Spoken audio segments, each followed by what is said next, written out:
आप बंजर जमीन क्षारपण नापिक में मल्टीप्लायर की मदद से खेती कर सकते हैं और अच्छा उत्पादन भी ले सकते हैं।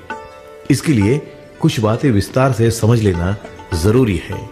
जैसे किसी भी खेत की मिट्टी या तो रासायनिक खाद के इस्तेमाल से बंजर बनती है या खारे पानी के कारण बंजर बनती है। अब हम दोनों बातों को विस्तार से समझ लेते हैं। यूरिया की थैली पर लिखा होता है 46% यूरिया, मतलब उसमें यूरिया 46% के साथ 54% साल्टी मटेरियल होता है। उसी प्रकार जब आप सिंगल सुपर फास्फेट खाद डालते हैं, उसकी थैली पर लिखा होता है 16% सिंगल सुपर फास्फेट, मतलब 100 किलो फास्फेट में 84 किलो साल्टी मटेरियल होता है। जब जब यह खाद मिट्टी में डाला जाता है, इसमें जो साल्टी मटेरियल होता है वो मिट्टी के अंदर रहने वाले सूक्ष्म जीवाणुओं को मार डालता है। खाद डालने का काम 1968 से चल रहा है। धीरे धीरे सूक्ष्म जीवाणु मरते जा रहे हैं।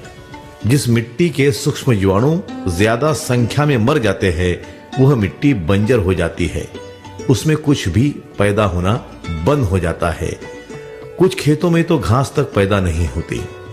रासायनिक खाद का इस्तेमाल प्रारंभ होने के पहले भी बंजर जमीन होती थी, परंतु वह कम प्रमाण में होती थी। जिस कुएं यानी कि विहीर का या तालाब का पानी खारा होता था, वहां की जमीन बंजर हो जाती थी। 1968 से लगातार रासायनिक खादों का इस्तेमाल होने के कारण बहुत सारे कुएं यानी कि विहीर का पानी खारा हो गया है।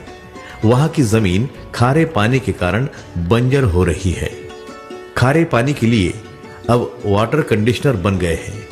आप एक बार लगा दो, कोई मेंटेनेंस का खर्च नहीं। मतलब खारे पानी से जमीन बंजर होना हम रोक सकते हैं। और जो जमीन बंजर हो गई है, उसको हम मल्टीप्लायर की मदद से फिर से उपजाऊ बना सकते हैं। मल्टीप्लायर मिट्टी में जीवाणुओं की संख्या को तुरंत प्रभाव से बढ़ने का काम प्रारंभ करता है।